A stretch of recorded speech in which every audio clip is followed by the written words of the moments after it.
Hello students, सभी को नमस्कार। श्रीमती रामकुमारी पीजी महिला महाविद्यालय की ऑनलाइन क्लासेज में आप सभी का हार्दिक स्वागत है। मैं प्रमोद कुमार जंगीर।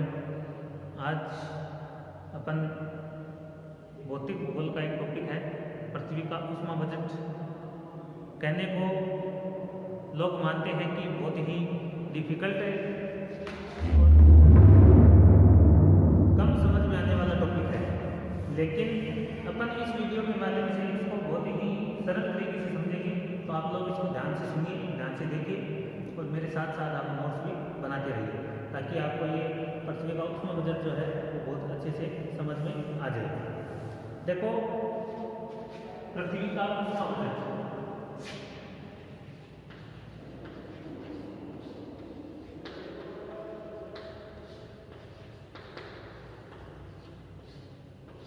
पृथ्वी का ऊष्मा बजट मतलब क्या होता है? पृथ्वी का ऊष्मा बजट किसे कहते हैं? पृथ्वी द्वारा प्राप्त की गई ऊष्मा, पृथ्वी द्वारा प्राप्त की गई ऊष्मा। ऊष्मा का मतलब होता है ना, हमें सौर विकिरण के रूप में धरती पर आती है। तो इसको हम कहेंगे पृथ्वी द्वारा प्राप्त की गई ऊष्मा तथा पार्थिव विकिरण, पार्थिव विकिरण द्वारा ऊष्मा का जो ह्रास होता है, पार्थिव विकिरण द्वारा ऊर्जा के ह्रास को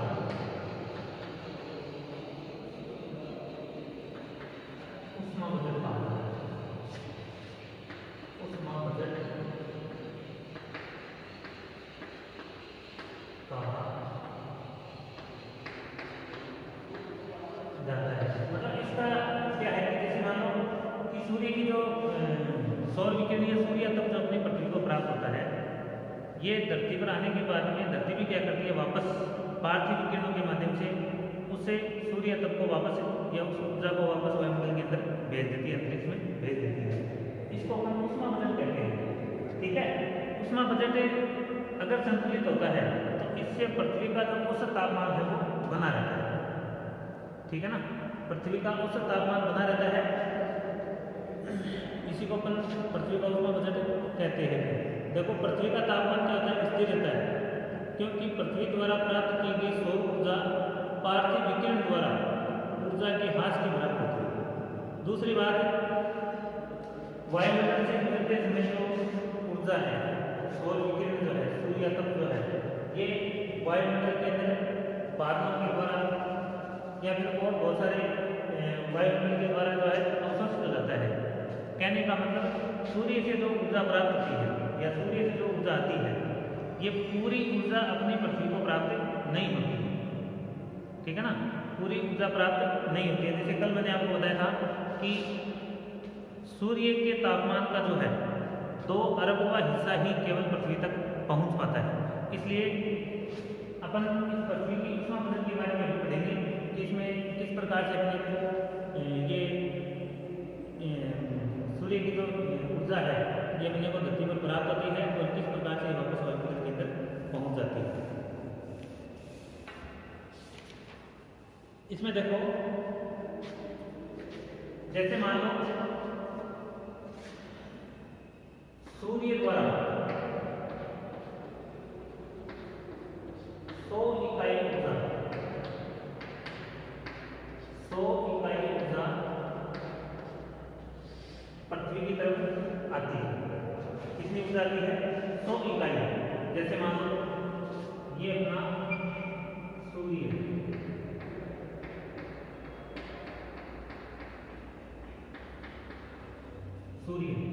अब इससे सूर्य से कितनी इकाई आएगी? तो आप लोग कह दो 100 इकाई यहां से, 100 इकाई सूर्य से पृथ्वी की तरफ चली। इन 100 इकाइयों में देखो 35 इकाई आती है। कितनी इकाई? 35 इकाई। ये 35 इकाई अंतरिक्ष के अंदर क्या होगी? परावर्तित होगी। समझ में आ रही है? मतलब 100 इकाई यहां से आई, तो आने से पहले अंतरिक्ष के अंदर 35 इकाई क्या होगी, परावर्तित हो गई। मतलब परावर्तित कैसे हुई, एक तो 27 इकाई बादल के द्वारा, 27 इकाई बादल द्वारा, बादल द्वारा 2 इकाई और 1 इकाई है, 2 इकाई आपकी होगी हिम क्षेत्रों द्वारा, हिम क्षेत्रों द्वारा। ये दोनों क्या होगी, परावर्तित होगी, परावर्तित होगी। एक मिनट इसको ऊपर बनाते हैं, आएगा नहीं।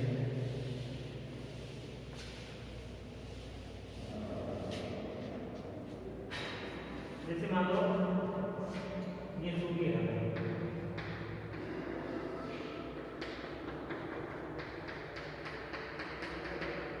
यहाँ से 100 इकाई ऊर्जा का, ठीक है, ये 100 इकाई थी, इन 100 इकाई में देखो बीच में ही 100 इकाई में बीच में जो है 35 इकाइयाँ, 35 इकाई क्या होगी, वायुमंडल के अंदर आपका जो अंतरिक्ष है, इस अंतरिक्ष के अंदर क्या हो गया, इनका परावर्तन हो गया, ठीक है, परावर्तन हो गया। तो 35 इकाइयों में 6 इकाई परावर्तन द्वारा, परावर्तन 35 इकाई है और एक 2 इकाई है, सॉरी 35 भी है, ये आपकी 27 इकाई है, 27 इकाई बादल द्वारा और 2 इकाई हिम क्षेत्र द्वारा। ये वायुमंडल के अंदर धरती पर पहुंचने से पहले ही क्या होगी, भी परावर्तित होगी, ठीक है।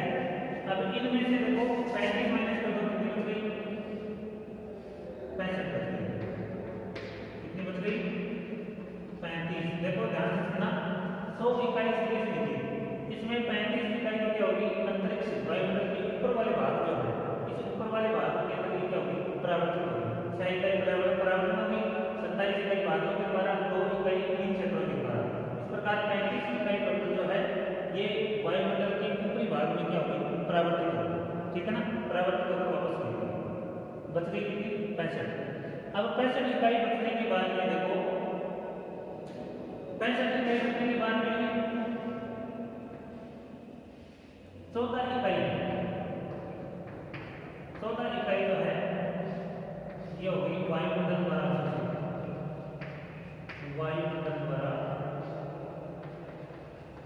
अवशोषित होगी, ठीक है। 100 में से 35 इधर वायुमंडल के ऊपरी भाग में और वायुमंडल के परावर्तित किया गया, वायुमंडल के परावर्तित का मतलब जैसे जलवाष्प है, धूमकेतन वगैरह जो होते हैं ना, ये सब क्या करते हैं, इनको परावर्तित कर लेते हैं, ये अवशोषित कर लेते हैं। तो वायुमंडल के द्वारा अवशोषित हो गई।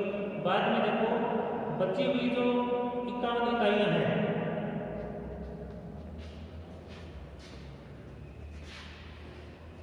ये बच गई शेष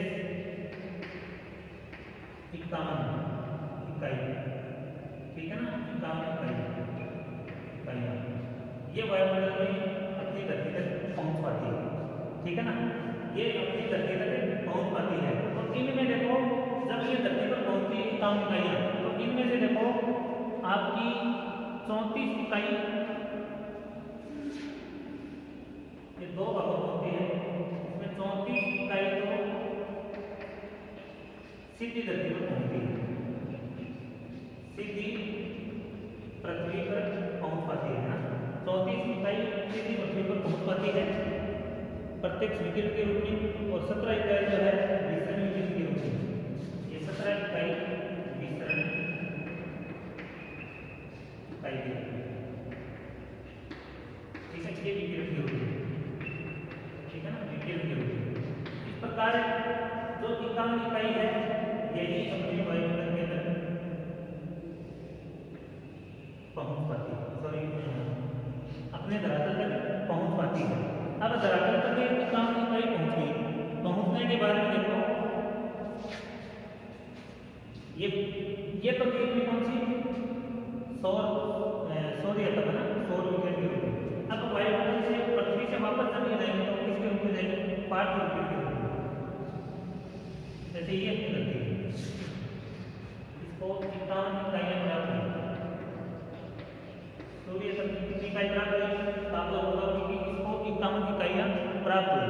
51 इकाई प्राप्त होने के बाद में देखो सूर्य जो है इसको पार्थिव विकिरण के रूप में वापस वायुमंडल के अंदर भेजेंगे। तो वो किस प्रकार से भेजते हैं, देखो इनमें से देखो 19 इकाई का संघनन में खत्म होगा कि यहाँ से वापस आए वायुमंडल, तो 19 इकाई संघनन में खत्म होगी।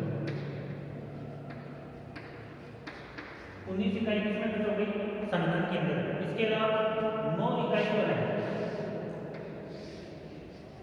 9 इकाई ये विक्षोभ के रूप में, विक्षोभ व सहमन के रूप में, सहमन के रूप में खत्म वापस वायुमंडल के अंदर चली गई। और बाकी जो 23 इकाई है ये पृथ्वी से सीधी विकृत हो जाएगी।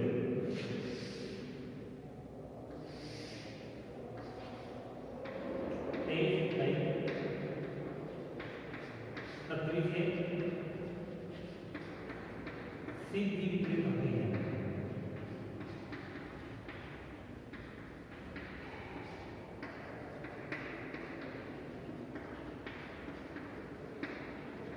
ठीक है ना, ये इस प्रकार से देखो कितनी होगी, 1928 इकाई होगी और 23 टोटल कितनी होगी, 51। ये 51 इकाइयां वापस वायुमंडल के अंदर चली जाती है।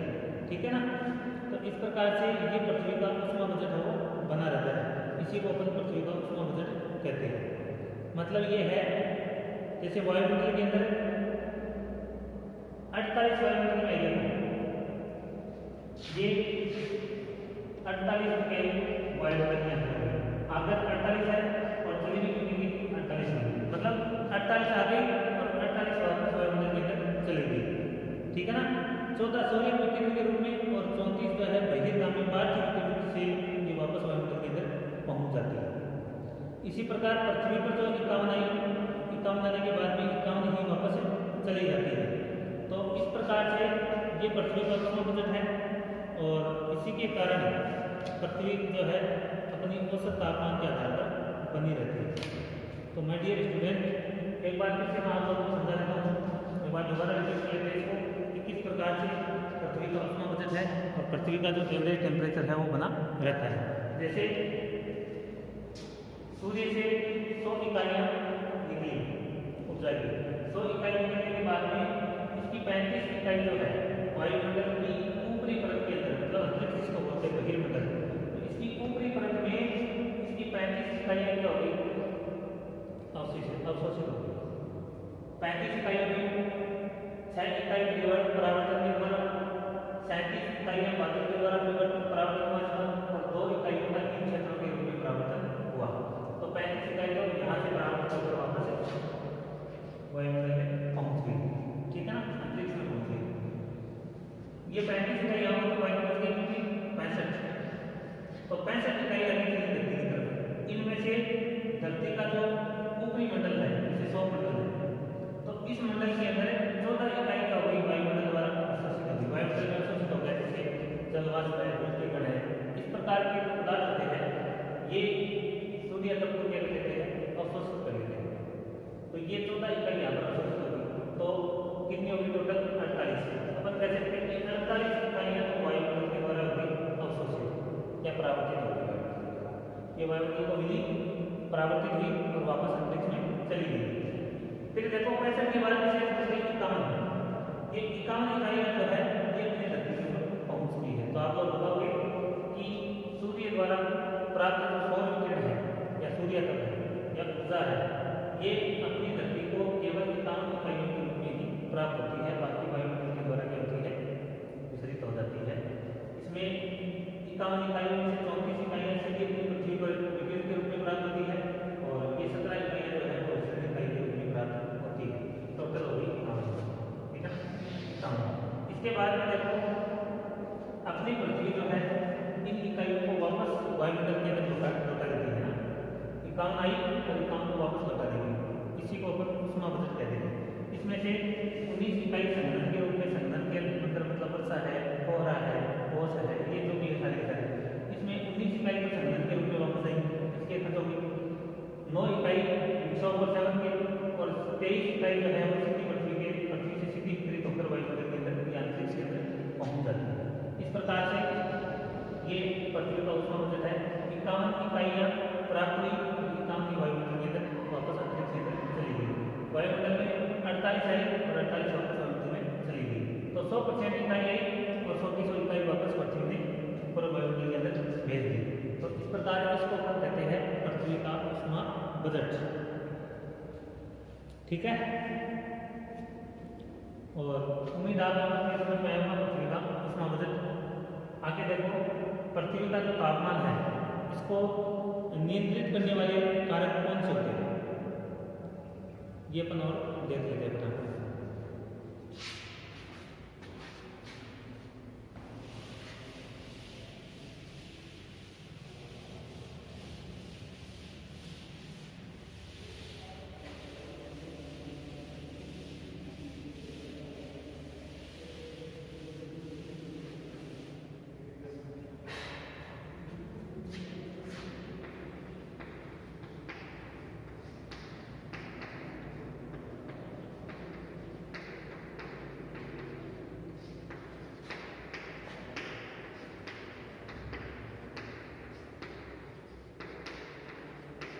पृथ्वी को नियंत्रित करने वाले कारक में पहला है अक्षांश। अक्षांश देखो, अक्षांश की स्थिति जो है किसी भी क्षेत्र की उसके तापमान को बहुत ज़्यादा प्रभावित करती है। ठीक है ना, जैसे मान लो सूर्य की सीधी किरणें जो है वो ज़्यादातर भूमध्य रेखा पर पड़ती है। ठीक है ना, सूर्य की सीधी किरणें कहाँ पर पड़ेंगी, पृथ्वी पर पड़ेंगी भूमध्य रेखा पर। जैसे मान लो ये आपकी इसको बोलेंगे भूमध्य रेखा।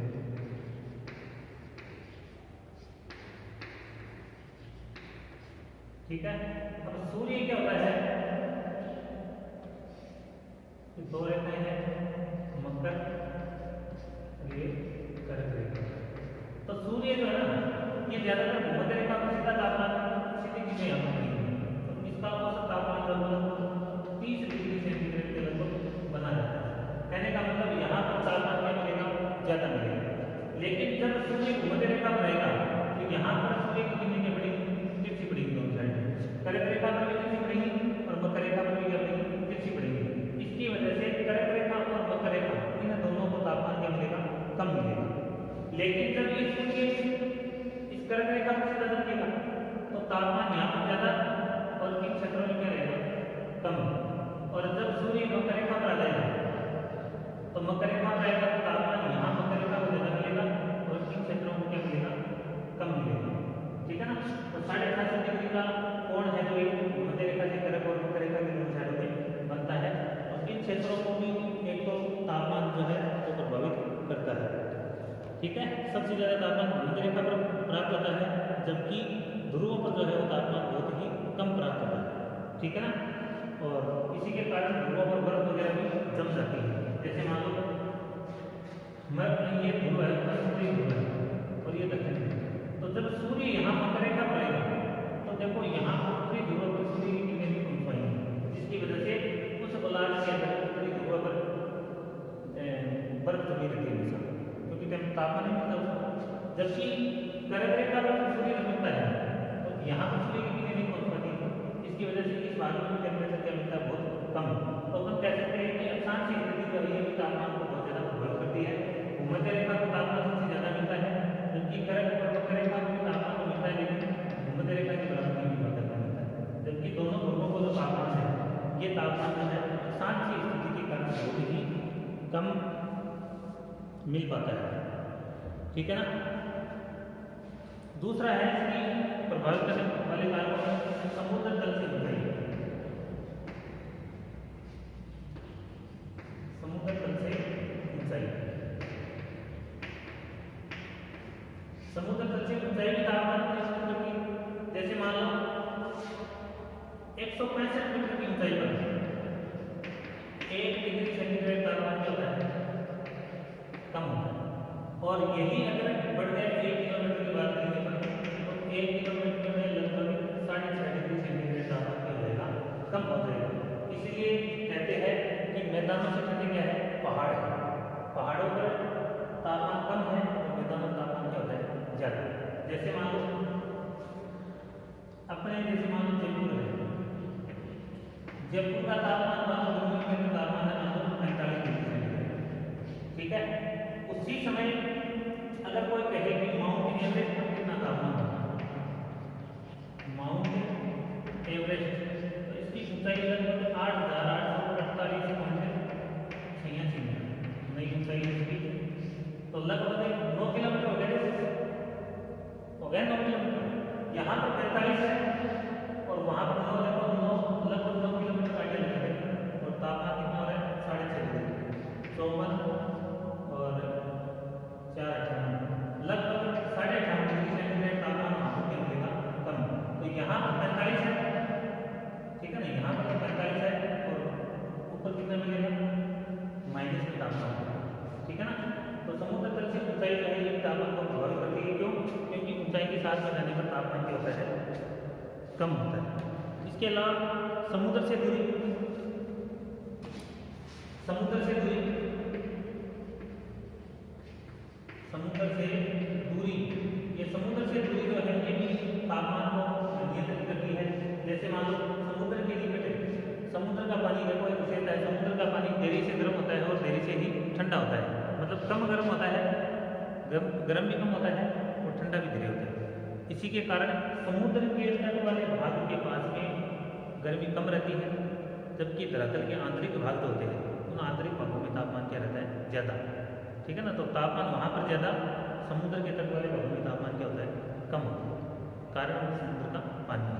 जबकि रेत की क्या विशेषता होती है, रेत जल्दी गर्म हो जाती है और जल्दी ठंडी होती है, और ज़्यादा गर्म होती है और ज़्यादा ही ठंडी होती है। इसी के कारण मरुस्थलीय भागों के अंदर गर्मियों में बहुत ज़्यादा गर्मी और सर्दियों में बहुत ज़्यादा सर्दी पड़ती है। जैसे उदाहरण के लिए देखने पर चूरू जो है सबसे गर्म स्थान भी है और सबसे ठंडा स्थान है। फिर देखो एक समुद्र की धाराएं भी प्रभावित करेगी, समुद्र की धाराएं, समुद्री धाराएं, ये समुद्री धाराएं कैसे प्रभावित होती है, देखो ये जैसे 0 डिग्री कौन सी रेखा है, विषुवत रेखा या भूमध्य रेखा है। तो इस भूमध्य रेखा के पास में धाराएं चलती है समुद्र की, ठीक है। समुद्र की धारा का मतलब है कि समुद्र का पानी जो है एक निश्चित दिशा में लगातार प्रवाहित होता है, उसको क्या कहते हैं, समुद्र की धारा बोलते हैं। तो ये तो समुद्र की धाराएं हैं, ये चलती है आपकी इस प्रकार से, पूर्व से पश्चिम की ओर चलती है, दोनों साइड में चलती है, पूर्व से पश्चिम की ओर। फिर मान लो जैसे कोई धरातल आ रहा है तो ये मुड़ जाती है, ठीक है ना, धरातल के कारण मुड़ जाती है, इस प्रकार की धाराएं चलती रहती है। तो समुद्र की धाराएं मान लो जैसे धाराओं की स्थिति कहती है कि उत्तरी गोलार्ध में विषुवत रेखा से, ये तो उत्तर की ओर जो धारा चलेगी, विषुवत रेखा से उत्तर की ओर कोई धारा चलेगी तो वो धारा गर्म, और अगर कोई धारा उत्तर से दक्षिण की ओर आ रही है तो वो धारा कैसी होगी, ठंडी धारा। ध्यान रखना, इस विषुवत रेखा से कोई धारा अगर उत्तर की ओर जा रही है तो वो तो गर्म धारा होगी, उत्तर से दक्षिण की विषुवत रेखा की तरफ आ रही है तो कैसी हो जाएगी, ठंडी धारा। तो जैसे मान लो इसी प्रकार इसमें भी हो जाएगा, विषुवत रेखा से दक्षिण की ओर धारा चलेगी तो गर्म, और अगर दक्षिण से उत्तर की ओर जाएगी थोड़ा उल्टा हो जाएगा तो यहाँ पर धारा होगी ठंडी। तो ये धारा कैसे प्रभावित करेगी, जैसे मान लो ये पानी निश्चित भाग में जा रहा है, जैसे ये संयुक्त राज्य अमेरिका का है और यहाँ पर एक प्रमुख धारा चलती है गल्फ स्ट्रीम, गल्फ स्ट्रीम, ये गर्म धारा है, प्रसिद्ध धारा है। तो ये धारा अगर यहाँ से जाएगी तो पानी गर्म है, इसका गर्म पानी जाएगा यहाँ, तो जैसे ही ये गर्म पानी इसके तट पर जाएगा तो यहाँ पर तापमान को क्या करेगा, बढ़ाएगा, ठीक है। और अगर कोई धारा ठंडी है, जैसे मान लो कोई ठंडी धारा आती है, तो ठंडी धारा अगर धरातल पर पहुंच है, धरातल के पास, समुद्र के पास में, तो वो जल को ठंडा करेगी और जल को ठंडा करने के कारण वहाँ पर तापमान क्या होगा,